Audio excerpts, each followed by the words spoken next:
Good morning, everyone, and welcome to TIAA Bank Field. We're about 1 minute away from beginning. If you could, make your way as close as possible, and we'll get started in just a moment. Thank you very much.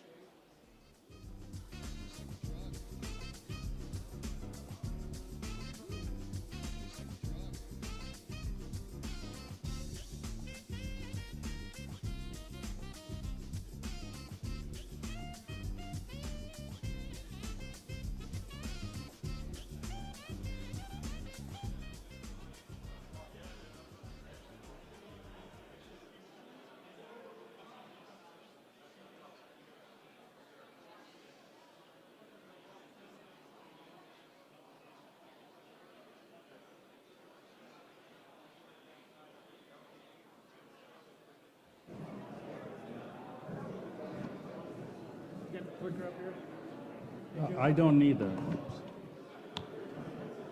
Good morning. Good morning, everyone.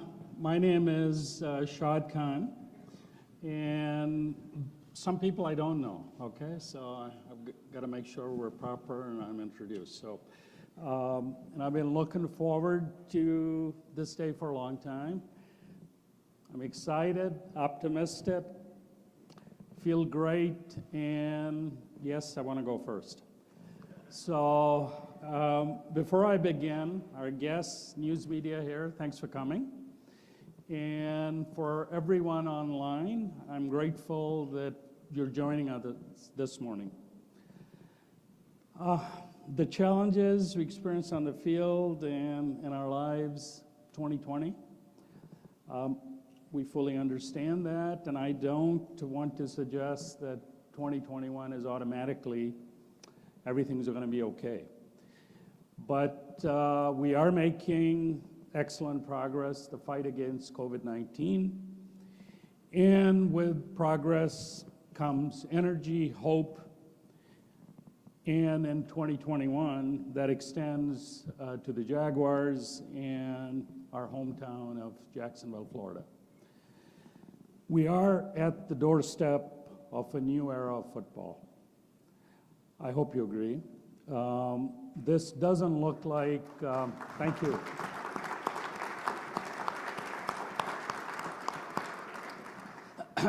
This just doesn't feel like another changing of the guard.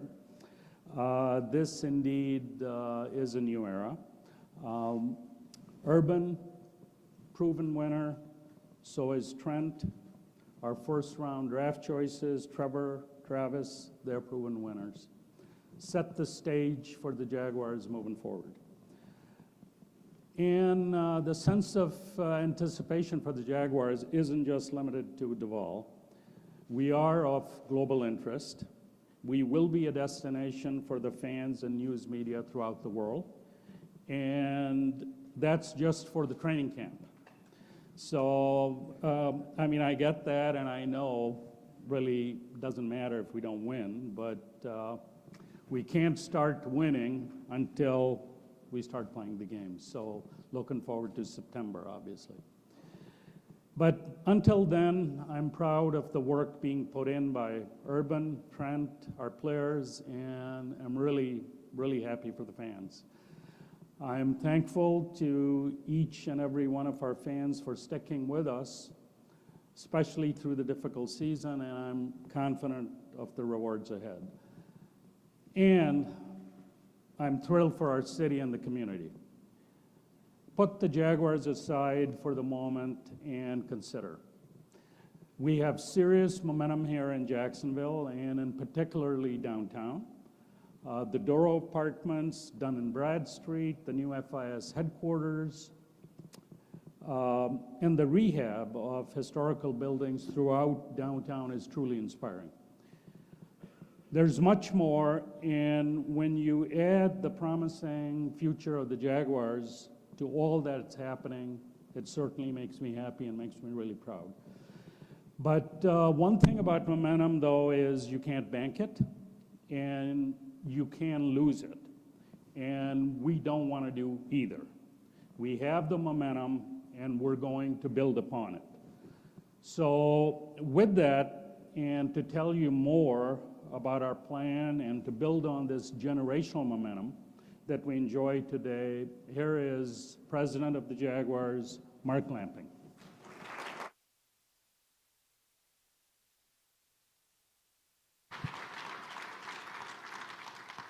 Well, thank you very much.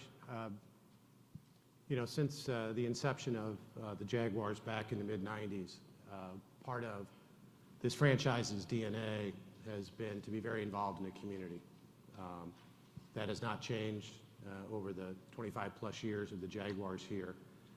And over the course of the past several months, we've had the opportunity to talk to a lot of business leaders, a lot of community leaders, elected officials. And when we talked about our vision for downtown, we always also focused on the responsibility that the organization and Shad feel that we have to the community as well. And when we would talk about it, a lot of people would say, that's awesome.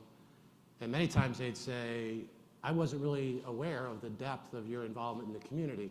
It probably would serve your interest a little bit more if you would let people know more about what you're doing. That's not Shad's style, as you know. And at the risk of pissing off my boss, I'm going to spend just a couple minutes being responsive to the requests that we've received, and really a particular focus on those type of community investments that we're making that are involving downtown entities and initiatives. And we're going to be talking a lot about downtown today, so I thought I would just highlight a few of the recent commitments thanks to Shad and his family.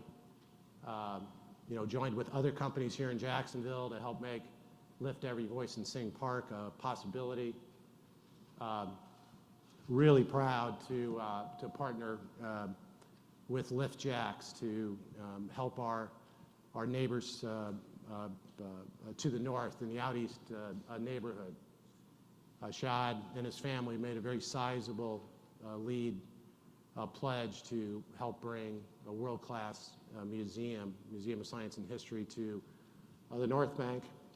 And you're going to hear a little bit more about something today that involves a significant 20-year commitment to adopt Met Park.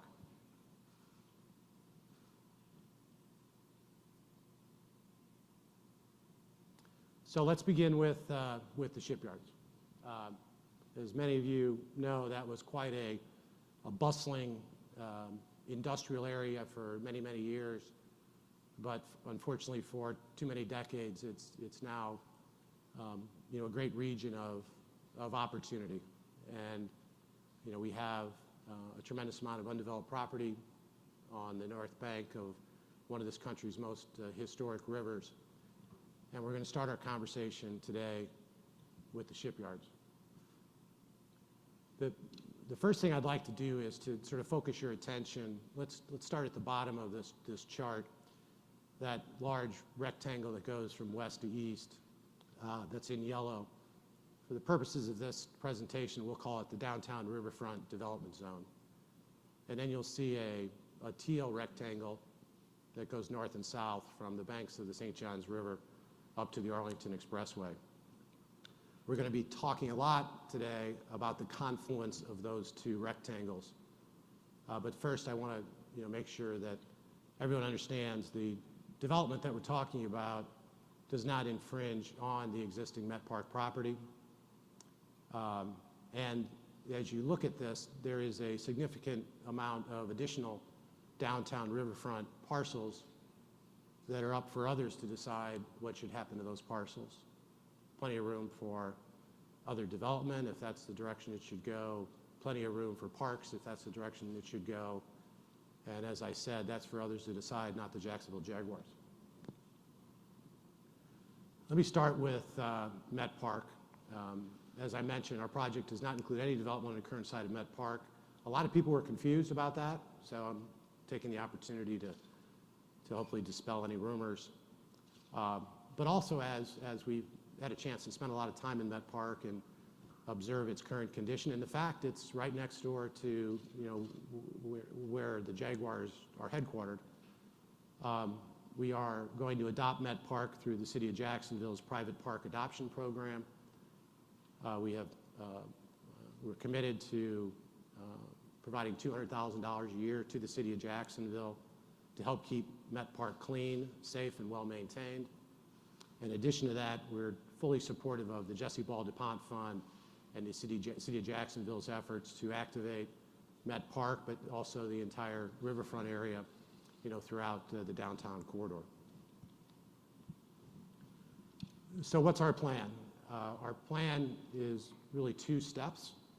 I'll be talking about both of them today. The first step basically is Shad, and Shad's real estate investment entity that's called Iguana Investments.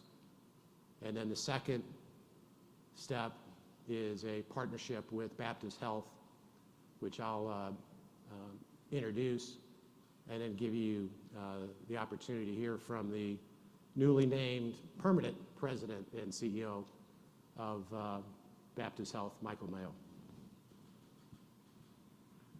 So what's phase one?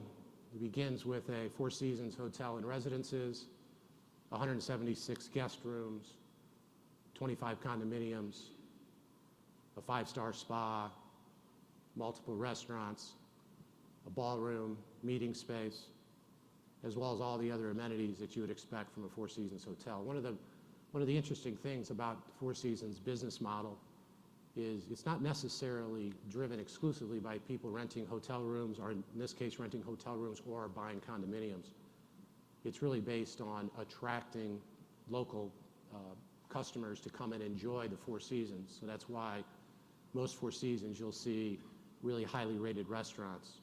In this case, you'll see a world-class spa, and you'll see a lot of other areas that are open to the public, whether you're staying at the Four Seasons or whether you're an owner of a residence. The next piece of it is renovating the existing city-owned marina to better serve transient boaters, and I'd underline transient boaters. This is not designed to become a mini mega yacht marina, not at all. In fact, the purpose of this is just what I said a moment ago, to make it easier for locals to be able to come not only and enjoy all the events at the sports complex, but also be able to enjoy the new amenities that will be coming here to Jacksonville through the Four Seasons. And we're really particularly excited about the Four Seasons for a lot of different reasons. Would not be possible if it wasn't for Shad being the owner, because of his relationship with Four Seasons through his ownership of the flagship Four Seasons in Toronto. But the thing we really like about it is it's bringing two new products into Jacksonville. We don't have a 5-star luxury hotel in downtown Jacksonville. We don't have a 5-star high-end residential product here in Jacksonville. So this is truly the definition of additive and not competitive to what's currently here in Jacksonville. In addition to renovating the marina, the goal is that this become much more of a full-service marina. The addition of a marina infrastructure building, which will feature a dockmaster's office, a ship store, restrooms open to the public, which also have showers, as well as a food and beverage venue, maybe a raw bar or something like that. And then there's a nice little park and events lawn as part of this as well. There's an office building as part of this. 6 floors, 100,000 square feet of Class A office space, 16,000 square feet of retail, cafe, and amenity space. And I'll talk a little bit more about this later, but it is the intention on 2 of these 5 floors. The 6th floor is amenities at ground level, is that will be occupied by the Jaguars and the other local affiliated companies that are based here in Jacksonville.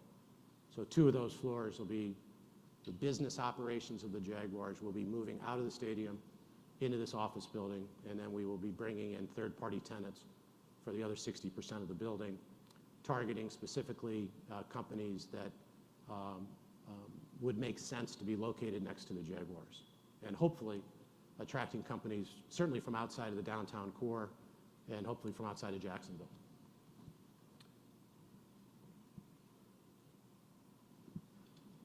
So between those projects, the estimated development cost for phase 1 is $321 million. That's the total cost.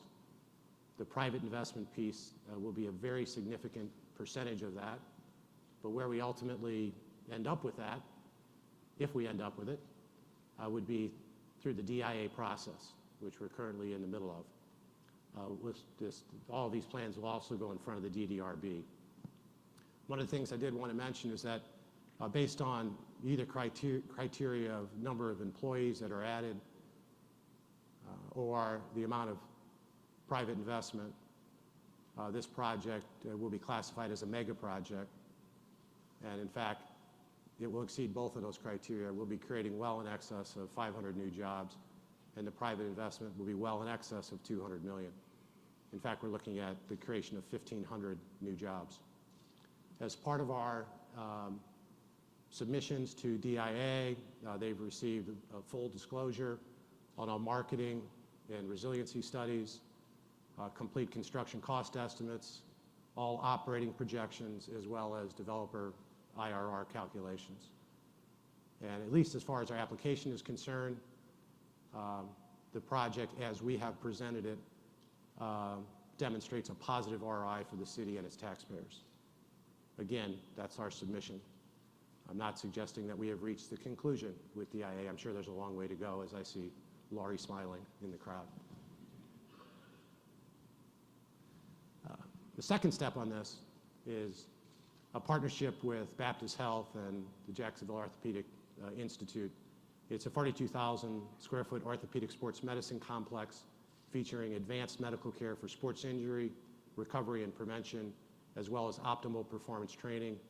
There will also be 15,000 square feet of street level retail space, 200 space parking structure, and perhaps even some additional residential. So with that, I'd like to turn it over to Michael Mayo to give a little more background from a Baptist point of view. Michael.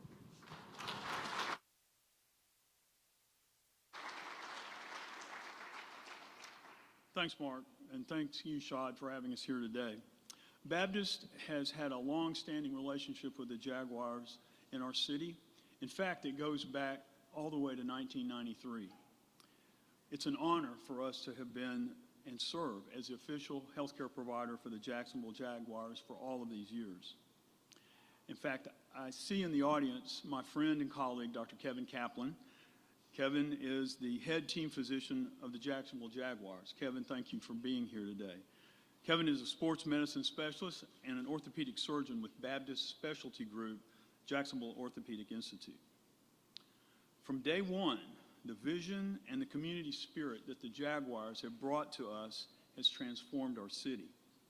And today, we are at a most significant tipping point in our history. As the largest and most comprehensive healthcare system in Northeast Florida, Baptist Health is committed to partnering with the Jaguars to create a world-class destination for athletes of all levels. Shad, we are all in this vision and what we can do together to catalyze the growth and optimize the health for our community is our job one. I like to say we should honor the past in order to embrace the future. So I want to take a moment to look back and say thanks to the Jaguars for all they have done for us and for their partnership with the city and with us here today. I also want to stop and take a moment to thank the Baptist Health team and all healthcare providers in our community and frontline workers who spent hard work time caring for individuals in our cities during the pandemic and still even today. I want to look forward now to the future and what we can do together and shape the future of our community. Baptist Health is excited to partner with the Jaguars and with all of you to see what we can do and make this dream a reality. Thanks, Mark, for having us here.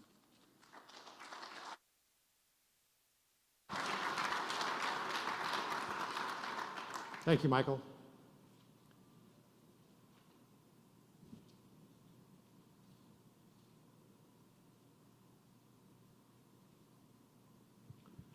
One of the things that became very apparent as we've gone through a lot of public debate over the course of the past 6-7 months was, what's the long-term plan for the stadium? It was asked continually to us, and I'm not sure that we necessarily had that definitive answer at the time, but I, for one, I can tell you I was thrilled that there was interest in trying to deal with something that is really important to the future of downtown and to the future of the Jaguars, as well as the many, many other stakeholders that call this city-owned stadium their home. It's not just the Jaguar Stadium. This is the home for the annual Florida-Georgia game. This is the home of the Tax Slayer Bowl. It's the home of many concerts, other events that come in from outside the country. We'll have a concert this summer, and maybe even a second one later this year. So it's a really important topic, and as many of you know that follow the Jaguars, we've been talking about getting ahead of the future of the stadium for a couple years now. So the question for many is, why do we need to start planning now?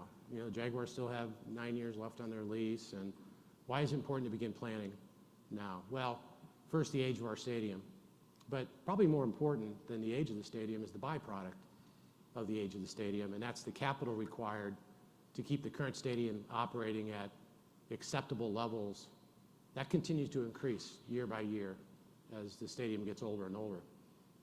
And teams and cities that have found themselves in trouble did not have a long-term stadium plan prior to the expiration of the team's stadium lease. So this is something that obviously we've advocated getting ahead of, and many have shared that view, and that's why just about 18 months ago we kicked off a planning process for what is the future of the stadium, and it was a partnership between the Jaguars, the City of Jacksonville, Haskell, and ASM Global, who is the city's agent in terms of managing all the city-owned facilities here in Jacksonville.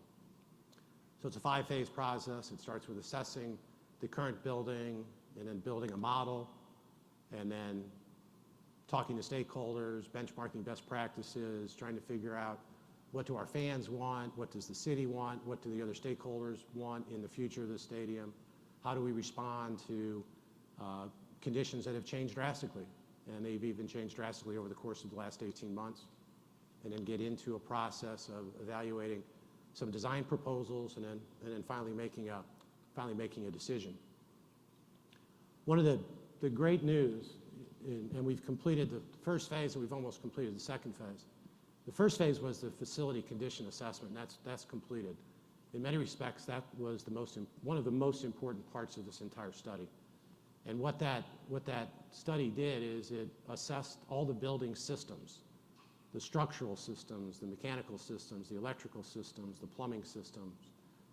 And what was really key from our point of view is, what is the state of the structural systems of this current stadium? And the good news is, what the Haskell study concluded was that we have the ability to renovate the existing stadium. There's nothing fatal with the structure that would keep us from being able to renovate as opposed to new build. And that's great news. That is really good news. And the reasons it's good news is because it means you can probably protect the lower bowl as part of any renovation. And the estimates that have been provided, that probably saves $500 to $600 million compared to new construction. So significant in terms of what that brings.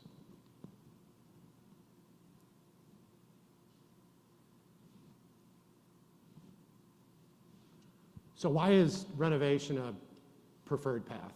Well, first, a renovation is significantly less expensive than building a new stadium. New stadium costs continue to escalate, and once we start the stadium renovation process, we'll be able to significantly reduce the capital investments necessary to retain the status quo within the current stadium. If we know that there's a solution on the horizon, when we can begin backing off on basically investing in this building just to keep it in its current condition. And what have other cities and teams done since 1995 when the Jaguars entered the National Football League? Well, most are in new stadiums. 5 have had major renovations to their stadiums. 3 moved into new stadiums by vacating their cities. In the case of the Raiders, the Chargers and the Rams. And then there's two other teams, the Buffalo Bills and the Jacksonville Jaguars. The interesting thing about the five teams that have met major renovations, almost all those teams share one thing in common, and that's all of them have practice facilities separate from the stadium. And that's important as I come back into the renovation plans. So if we're going to begin this process, and if we're going to start it, if we're going to take it off in hopefully what could be reasonable chunks as opposed to trying to do everything at one time, what are those things that we know that the stadium of the future must have? Okay, we don't know what all the details should be, but we do know there's certain things that I think our customers will expect. I think they're going to expect shade on all the seats, particularly on the east side of the stadium, where it's virtually impossible to sit on the east side on a really hot day, particularly in the month of September. Wider concourses are very important, not just in terms of airflow, but just in terms of the future of people's willingness to get into an environment that's shoulder to shoulder. That's certainly going to be less in the future than it has been in the past. Increased space for football operations. I'll elaborate on that in a minute. Better vertical transportation. So many of you that have come to the stadium, you know how hard it can be sometimes to get from the ground level to your appropriate level of seating. And we need to replace the HVAC, plumbing, mechanical, and electrical systems. So if we're going to start this, where do we start? Well, we believe we should start with the Football Performance Center, and I'll explain why. It is absolutely necessary to get this accomplished to allow normal football operations during the stadium renovation period. If we are going to be renovating the stadium and continue to play the games in Jacksonville, which we think is critically important, what'll happen is you'll end the season, then you'll pretty much shut down the stadium, and you'll have about 8 months to get some projects done. And then when you get to the end of those 8 months, you would have either completed those projects or you'll be closing parts of the stadium. And it'll be very difficult to be conducting business on a day-to-day basis inside the stadium, particularly for football operations. It's a very long lead time project. This must be completed before stadium renovations can begin. As I mentioned, by having a place for the football team to be operating outside of the stadium while the stadium is being renovated, it allows for the Jaguar games to be played in Jacksonville during the renovation period. Not all teams do that. There's been cases of both ways. Probably the best example is the Chicago Bears. The Chicago Bears went through a major renovation of Soldier Field. They moved out of Chicago, played their games in Champaign, Illinois, while the renovation was going on. Other teams have figured out a really effective way to do it. The most recent example we have is in South Florida with the Miami Dolphins. They were able to have the renovation work and still be able to play the games. That's 100% our desire and our commitment to make sure that the games stay here in Jacksonville. It also allows us to address an issue, and in some respects, it's a little bit of a competitive disadvantage which has become more acute in recent years. It allows us to upgrade and expand the space for football operations and training, which currently doesn't meet NFL requirements. Now, if you look to the chart to the right, what that is, that's the size of the space each NFL team has that's devoted to their football operations. And the one at the very top, I'll come back to that in a minute, that's a little bit of an outlier, and I'll explain. And if you look at that dotted line, the vertical line, that's the average of all NFL teams if you take out that top team. Okay, so forget about that top team. It's not driving the average up. If you take out that one outlier, the average NFL team operates in about 121,000 square feet. That's just football operations. That's not business, football. The Jaguars operate in a little under 50,000 square feet right now in the stadium. And that's why if you walk around the stadium, you'll see the weight room. Parts of it is in a hallway. You'll see a weight room. Parts of it is out on the concourse, which surrounds the stadium. You see coaches in closets. The media just saw the relocation of their offices to this side of the stadium, the media workroom. Why is that? Because they needed to add some additional space for player services and coaches' offices, as I said. And as anyone who's been in this building knows, We deal with a lot of issues, as you do in stadiums that have expansion joints. You get a lot of water that sneaks into the building, and sometimes you have ceiling tiles that fall, sometimes you have rodent infestations, all those things we have here. So this is an issue that 100% has to be addressed. It's just a question of when do we address it. And the other piece of this that we thought was important is it includes a significant investment and a long-term commitment to downtown Jacksonville from the Jaguars as well as the city, and it reinforces the partnership between the city and the team. So when we talk about this football performance center, what are we talking about? Really, Shad has said it best, and Coach Meyer, who you'll hear from later, also can emphasize this. They want this to be a player-centric football factory. No frills, down to basics, very, very efficient building. So from the moment the player walks into the building to the time that they leave in the day, everything is efficient as it possibly can be to hopefully support wins and losses. It's a 125,000 square foot performance center to serve as the new home of Jaguar football operations. This is just football that's moving into that space. It will be built primarily on one of the existing 3 practice facilities. It'll be built on the practice facility at the eastern end that's the closest to TIAA Bank Field. Inside this football performance center, locker rooms, team and positional meeting rooms, training and recovery areas, medical support facilities, a weight room, dining facilities, office space, and draft room. Very functional. It's what you need to conduct an NFL team. There are 2 full-size grass practice fields and a full-size indoor practice field. And the important thing about the indoor practice field, what that allows us to do then is essentially turn over the existing flex field to the City of Jacksonville Parks and Recreation Department for public use for over 300 days a year. So it'll really be up to the city in terms of how they program that, but you could see very easily, maybe Monday nights or volleyball leagues. It's a very flexible space. Maybe Tuesdays are kickball, maybe Wednesdays small-sided soccer, maybe Thursdays are a football clinic. You know, maybe in this summer, that's where many of the summer camps are held. It's an area that's shaded, it is in very good condition, and will provide, you know, great amenity to those members of the public seeking a recreational outlet. The building will be a hybrid, serving both the core function, which is football performance, while at the same time servicing the community through the inclusion of prominent public art displays, public viewing stands, restrooms, concession areas, retail space, and public meeting space. It'll also be focused on becoming a very, very green and sustainable building, and in some respects create a new model for sustainable design. Purposeful integration of green design, targeting LED platinum, solar roof with solar panels, permeable ground in the parking area, a lot of windows, a lot of natural daylight, a lot of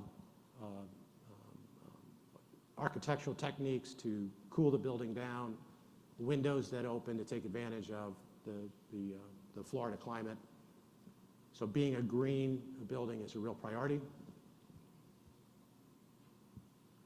And what we've talked about, what we have been in discussions with the mayor's office and his staff, who have been unbelievably supportive through this entire process, not just as it relates to the Football Performance Center, but continuing to provide us encouragement to move forward with other downtown development plans. And obviously want to thank the mayor and his staff, some of who are represented here today. So in terms of the outline of what we're talking about, we don't have an agreement, but this is an outline of what the discussion is.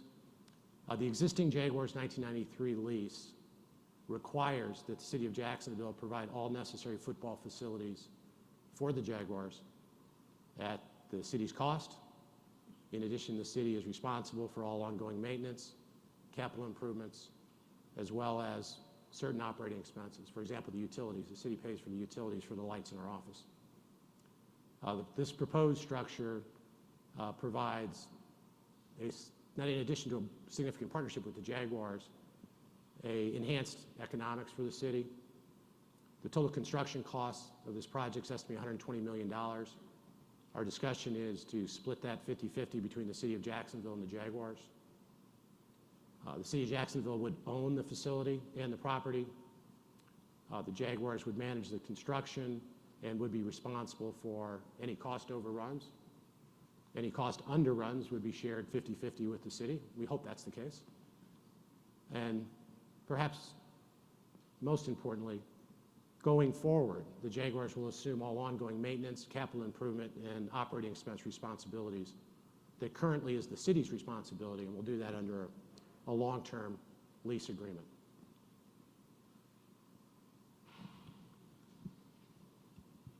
Yeah, I referenced earlier the big cost of keeping this building in its current state, okay?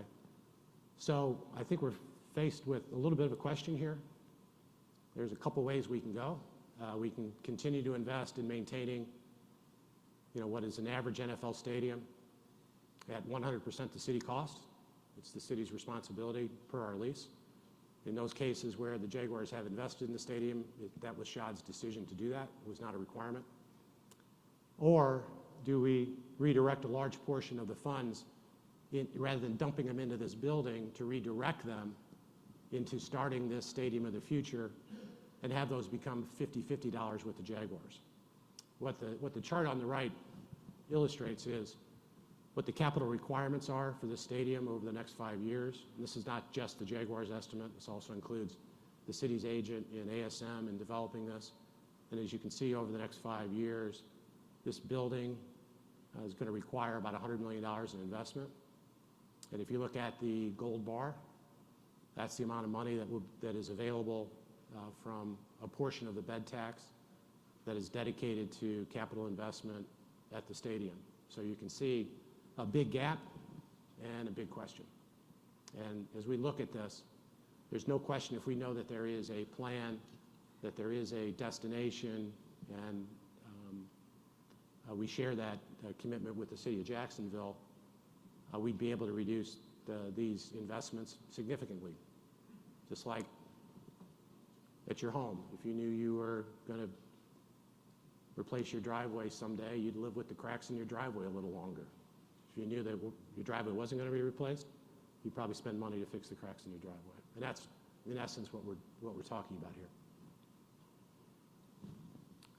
So in terms of a summary of what we've talked about so far, the Shipyards Phase 1 is $321 million. The Football Performance Center is $121 million. We're talking about $441 million in development. As I mentioned, we've laid out the parameters of the financial bid and ask on the Football Performance Center. We have not done that on Shipyards because we're in the midst of discussions with DIA. And in fact, I think the first time that a term sheet was actually offered to DIA was the middle of this month. So anything that's being reported that predates what happened on before May 16th of 2021 is old news, and I wouldn't spend too much time focusing on it.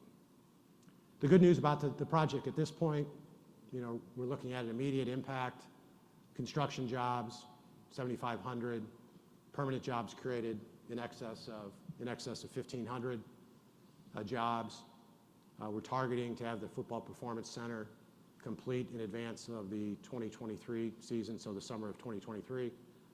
And the Four Seasons would hopefully open its door during the first or second quarter of 2025. So thank you very much. We're excited about the ambition of these projects, and I'd like to turn it back over to Shad.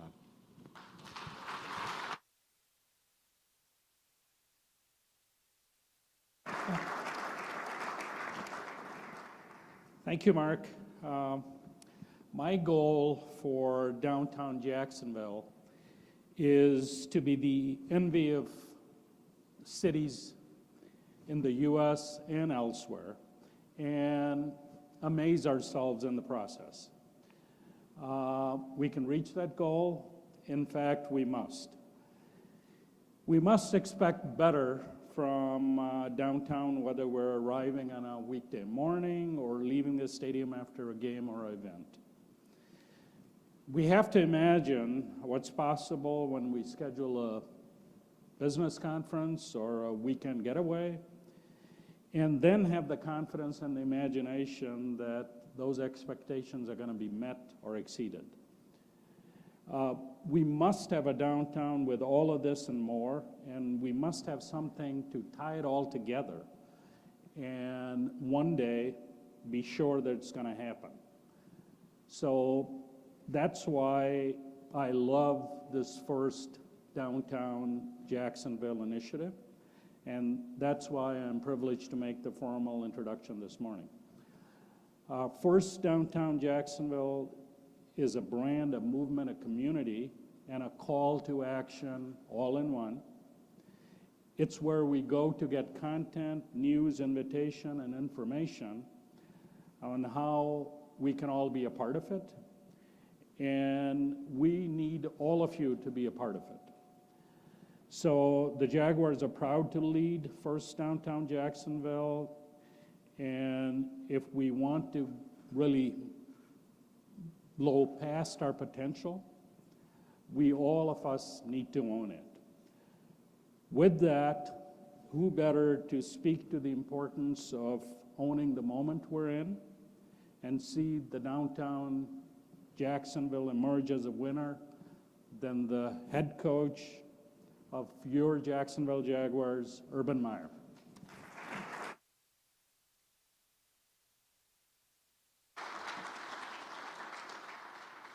Shad, Mark, our city council members, Mayor Curry and Michael Mayo, and the support of Baptist. Thank you for being here, and thanks, Shad, thanks for having us. You know, I had a team meeting about an hour ago as we get ready for, I believe it's our third week of prep for the season, officially called OTAs, but I told them that this is a transformational time for 904, Duval, Jacksonville, and the Jaguars. This is something that the vision that I have along with our owner, Shad, is that we'll look back someday and say this was the time that it happened. You know, when I first moved here, I was looking at a condo across the river for Shelley and I to live, and I was amazed. First of all, I know Jacksonville very well from my time in Gainesville and just spent a lot of time here recruiting. And I was amazed when we were looking at whatever floor it was, and I looked over at the undeveloped, one of the most beautiful property lines that you can have ever imagined in Jacksonville here, and the development. I remember talking to Shad about, and that's when he shared the vision of 4 seasons of an orthopedic center. And then we also shared the vision of the future of the Jaguars. I refuse to believe that this cannot become a destination place. I remember sitting at home making a decision whether to join the Jaguars back whenever that was, and thinking that, you know, first of all, we have an incredible owner. The more research I've done on Shad, he's a visionary. He's an inspiration to me. He's his purest intent is to not only win games, but win games for Jacksonville, win for 904, and make this a destination place. I share that same vision. My focus is all on the players, and that's how do we create the history that I have, and I've always believed in pushing, whether it be support staff, yourself, your players, pushing them to the point of greatness, but also treating them like the best of the best. You're going to hear that quite often around Jacksonville Jaguars. Is it called the culture of excellence? If it's not the very best, it's a simple question, why not? Let's make it the best. And that's our intent with the football training facility. And with much is given, much is expected, obviously, my responsibility and our responsibility are to put something, we say own it. We're going to own what's on that field. And we're going to ask in return that, once again, I refuse to believe. I've coached in that stadium. I believe it was 6 times. I hear that stadium. I still have dreams of that stadium and that Florida-Georgia game.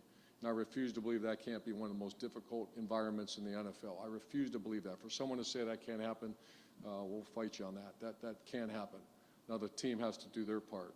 So the training center was something that I believe a professional athlete should not have to go to Phoenix, Arizona, Dallas, Texas, and train and pay a significant amount of money to, in my opinion, at times get subpar training. I believe if we create the best environment in the National Football League, which is our intent, my vision, our dream is to have our players live and be part of this community, to train here, be a part of Jacksonville. Are you kidding me? This is as beautiful place as there is in America. Fifth Beach. In case you don't know that, there's great beaches 15 minutes from here. And I think there's no state tax, if I remember right. There's a lot of great advantages to living here. And then if we give them the best facility and best training, I see this as a destination place for football players.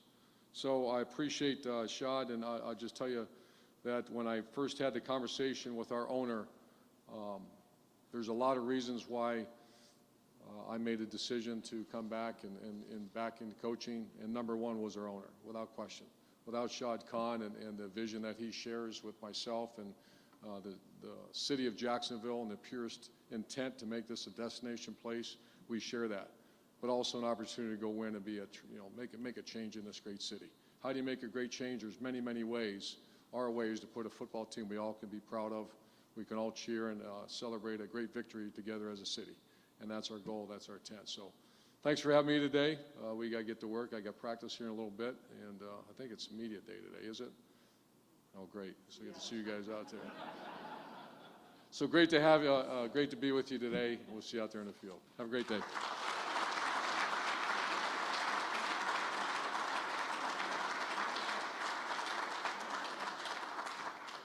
Thank you very much, Coach, and thank you all very much. We'll have a Q&A session here in just a moment.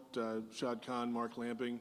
And as you heard Coach Meyer say, he will be available to the media about 2 o'clock after the OTA practice today, and he'll have plenty to say then, I'm sure. I'm also told that Michael Mayo and Mayor Curry will be available in scrums a little bit later, so we'll get those guys off to the side once we're complete up here. If we could get Mr. Khan and Mark back up here. And we'll have microphones going down the aisles, so raise your hand and we'll get a microphone to you. And if you could, if I don't recognize you, because some people we haven't seen in person in a long time, introduce yourself, name and publication, but we'll start with Mark Long from the Associated Press. Hi, Shad. Just curious, I mean, this is not something new. You've wanted to do this for years. How much of your vision changed after talking with Urban and bringing Urban aboard in January? How much of what we saw today, is because of Urban? Well,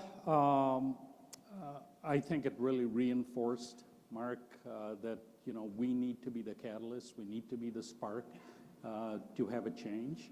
And it's to make a difference for Jacksonville, but also really what do we have to do to, win games and make the city proud. Let's go to the second row on the right. Jim Piggott, Channel 4. Jim Piggott with Channel 4. We went through Lot J. You saw what happened there, and this is really for Mr. Lamping. How is this going to be any different? How are you going to get the support of City Council? There's a major city investment with this. What's going to be different? Well, I appreciate the question, Jim. I also appreciate the fact that we had 12 of 19 city council members support Lot J. Unfortunately, we needed 13 of 19, but we got 12, certainly more than a majority. One of the things that I think we really learned during that process, and I'll take full ownership of it, is I think we could have done a much better job in us actively getting involved in the narrative. So there's a lot of people here today, a lot of community leaders, a lot of city council members, mayor's staff, and I think all those people in the room, this is not news to them. Okay, this is not something that is just being unfolded today. We've had a lot of conversations over the course of the past few months. At the end of the day, I think this project makes a significant amount of sense for the city of Jacksonville for a number of reasons. One, it'll be a very good return for the city's investment. It brings 2 new, basically, industries to Jacksonville that don't currently exist. A 5-star hotel, 5-star residences. And make no mistake, we lose business because of the absence of a luxury hotel. It's not like we're going to start getting big conventions because of a Four Seasons, but there are meetings that we lose because we do not have, for those particular groups that want to have a 5-star hotel. You take a very difficult piece of real estate on the north bank of the St. Johns River, and I say it's difficult because when you dig into it, what you're going to find is there's a significant number of JEA utility easements that go right through that. It's a hard site to develop on. And through Shad's support and the creativity of the architects that worked on this, we found a way to bring great density to a piece of property that a lot of people probably thought you couldn't even develop. We upgrade city assets in the case of the marina. We make the marina hopefully a full-service marina without sacrificing its real purpose, which is for transient boaters. We put a situation in place where we have a historic park, a park that has done so many great things for the city of Jacksonville that is nowhere near its former luster in Met Park. And we get a funding resource to, at a minimum, whatever the community decides should happen with Met Park, at least we know there's this underpinning provided by Shad that that park will be well maintained, it'll be clean, and it'll be safe. We bring a world-class orthopedic center to this part of downtown. And, you know, Michael Mayo spoke about JOI, and he particularly talked about Dr. Kaplan. Jaguars are fortunate to have one of the most prominent orthopedic surgeons in the entire country as our head team physician in Kevin Kaplan. Everybody knows about the Andrews Institute in Birmingham. Everybody knows about the Job Clinic. Those things started because they had really superior orthopedic surgeons, and that became a magnet for people to come to that community. We believe, and I think Baptist agrees, that same thing can happen here in Jacksonville. We have such significant healthcare infrastructure here in Jacksonville, and yet I think there's an opportunity for us to take advantage of medical tourism, and I think these types of investments will go a long way in terms of supporting that industry. Jim. Second row, Gene Fournette, Times Union. Gene Fournette from the Florida Times Union. Shad, I wanted to ask you, depending on the timing of when this will come before City Council or whatever, as far as the taxpayers' end of the bill on this thing, how much do you feel like winning on the field is going to assist in making sure that the taxpayers agree to foot the bill that you're talking about? Well, I think winning is always, I mean, that's the goal, and it's better, and it's great. But this is way beyond winning. I mean, this is winning for the city of Jacksonville. And I think the aspiration that, you know, recapturing the potential of the city, this is what it does. It's economic, it's spiritual, it's wellness. It's all the assets that we have, which really we're not taking full advantage of. So it's much more than football here. Let's go to the front row in the middle. Yes, sir. Yeah, hi, Mike Mendenhall with the Jacksonville Daily Record. Just want to talk a little bit more about the public investment in this. You showed that you're going to be asking for a 50-50 split on this, the Football Performance Center. What kind of total investment are you going to be looking for in the Shipyards component of this deal? And when do you expect the regulatory process to start moving into the public before the DIA? Yeah, as far as the DIA is concerned, we've submitted a term sheet. We're in discussions on a response on that term sheet. I know there's an information request for that term sheet, so, you know, as we talk about the taxpayers footing the bill, let's just wait until you have a chance to look at the term sheet that was submitted, do your own calculations, and understand that that's a document that we're currently working through the process. I hope we get to the end of the process. There's no guarantee that we will. But at least as it relates to this part of the project, it certainly won't advance through the regulatory, or it won't get in front of City Council until it comes through DIA. So, you know, I think you just have to wait and see. I think it would be inappropriate for me to comment at all in terms of where we are, other than I would say some of the speculation that came out this morning is so off base. Just wait till you get the facts, please. One more reminder, any questions for Mark or Shad should be during this Q&A session. They won't be available after, but as we said, Michael Mayo and Mayor Curry will be. Let's go to the back left. Yes, sir. David Bauerlein with the Florida Times Union. In regard to the Four Seasons, obviously a very selective brand in where they put their hotels. What level of commitment, and how would you characterize the commitment they have to actually building in Jacksonville if all the pieces come together financially to put that deal together? Well, you know, I don't own any hotel other than the Four Seasons in Toronto. You know, I've got 11 factories in Toronto. And so I'm really aware of it. When they built the new flagship and, you know, I was able to acquire it, obviously I got to know the ownership and what they stand for. It's obviously getting a return, but it's much more than that. It's something aspirational and really lifting the community and what it stands for in many, many ways. So having said that, I'm intimately familiar with what's required, and I think we move through the process. That's what we'll have. But there isn't a Four Seasons north of Miami. I think you would have to go to Atlanta. And I believe there's only like 90 properties worldwide. So when a community has a Four Seasons, it says quite a bit about it. Let's go to the second row. And, I can tell you that the return will be minimal, but, I'm assuming 100% of the risk, and Four Seasons is not, but I feel it's something, it really defines a community, and it's something, I think it's really important. So they have no risk, obviously, in the matter, and which, obviously gives me a high degree of confidence that it's the right thing to do. Sorry to interrupt. Yeah. In the second row, yes, sir. Good morning. Will Brown with the Jacksonville Business Journal. This question's for Mr. Khan.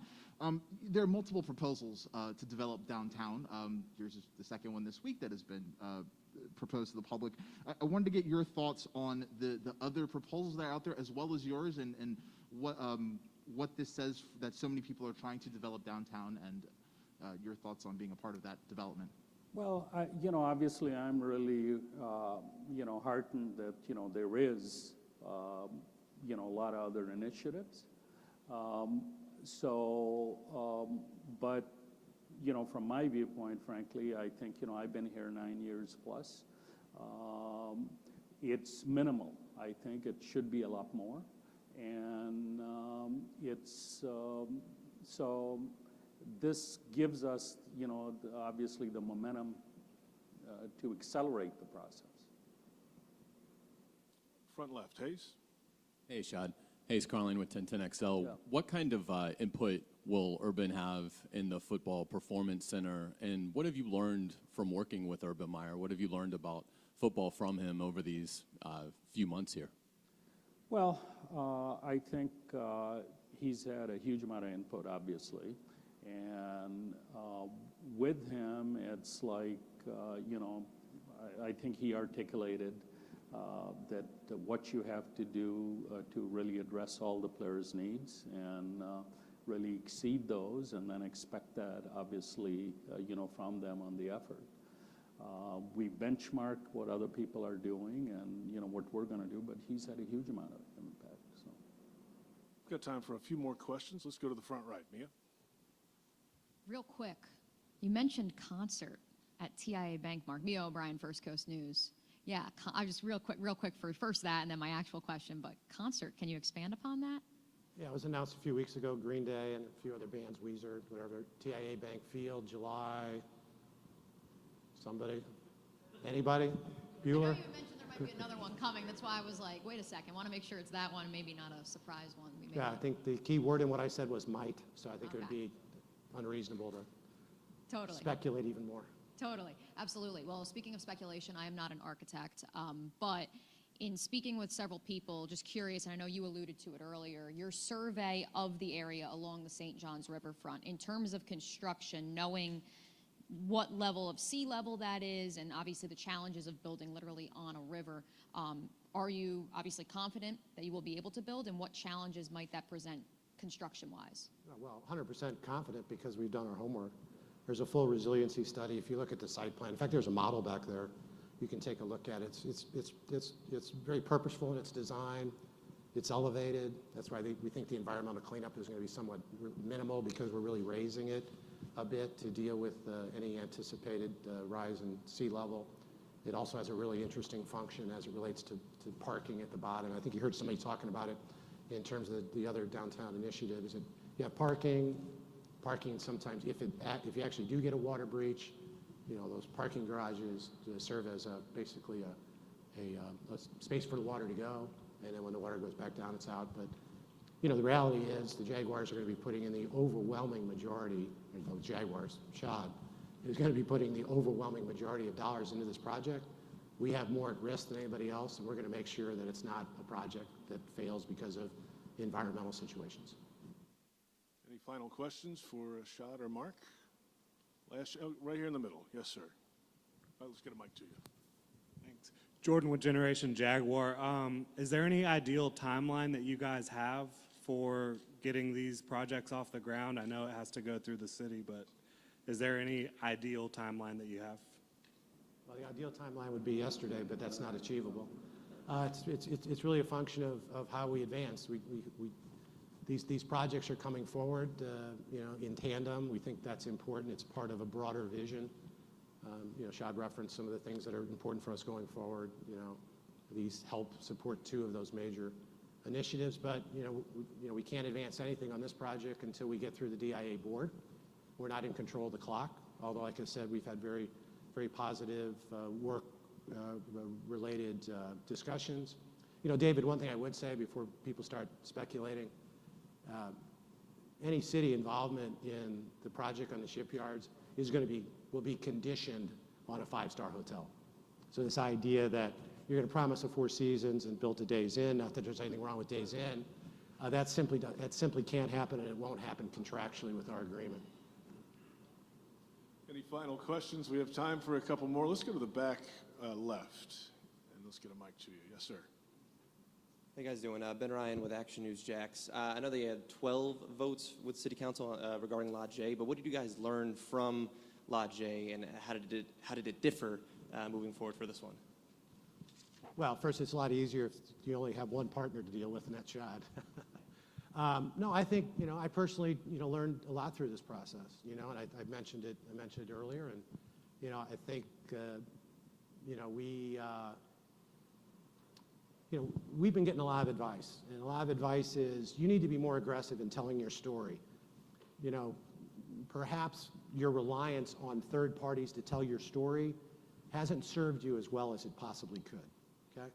That's a lot of the premise behind what's behind me. And this is actually something that came from the community, This actually came from Andy Allen and others who really care about downtown and were terribly disappointed with the pace of development in downtown Jacksonville. And they said, there's a lot of people that want to help you. They're out there in the thousands. You just need to know who they are and tell them what you want them to do. So I think we're doing a better job with that. I know there's many people in the room that I've personally met with, many who were opposed to the previous project, and not suggesting that they're going to support this project, but they certainly understand it a lot better. And I think today is really important. Okay, so assuming all of this gets reported, nobody can say you never really talked about what the deal was. Okay, all right. So we can take that off the table, I hope. All right. And as far as the shipyard is concerned, we're going through the process like any other developer, and at the end of the day, the staff will make a recommendation to the board, and the board will take action. And if that action advances it, we'll be in front of City Council, and if City Council believes that it's something that's good for the city and a wise use of taxpayers' money, then it'll advance. Now, it could stop anywhere along those lines, but I feel so much better about this project because we are so much further along. And I think we've answered all the questions. It's fundamentally going to come down to, is this what you want? Because if this is what you want, it's going to take something similar to what we've proposed. Let's go one final question, back left. Yes, sir. Just had a question in regard to the Football Performance Center. Is that going to have any impact on the fairground site, or do you have enough room to do what you need? And does it have any ripple effect on parking or anything else you have to compensate for in that regard? It has no impact on the fairgrounds. It will have slight impact on the parking lot, which is behind the practice fields, which is currently used primarily for bus staging. There's not a lot of spaces back there. They can be repositioned elsewhere. And we do have to come out a little bit onto the parking lot that is just to the south of the practice facility, not by a lot. And in return with that, we basically get rid of the player parking, which is currently located on that south side of the practice facility. Then that becomes open to the public. And then we build the player parking in an area that currently has no access, which is basically near the loading dock area behind the stadium. So no impact on the on the fairgrounds and very minimal impact on parking. Shad, Mark, thank you all very much. Appreciate it. Thank you. Have a great day. Thank you all very much for coming today. And one final reminder for the media, Michael Mayo and Mayor Curry will be available. I'm going to guess we'll go over to stage right, your left. That's probably the best staging area for that, but that's up to you guys. Thank you again for coming. Have a great day, and let's go Jags.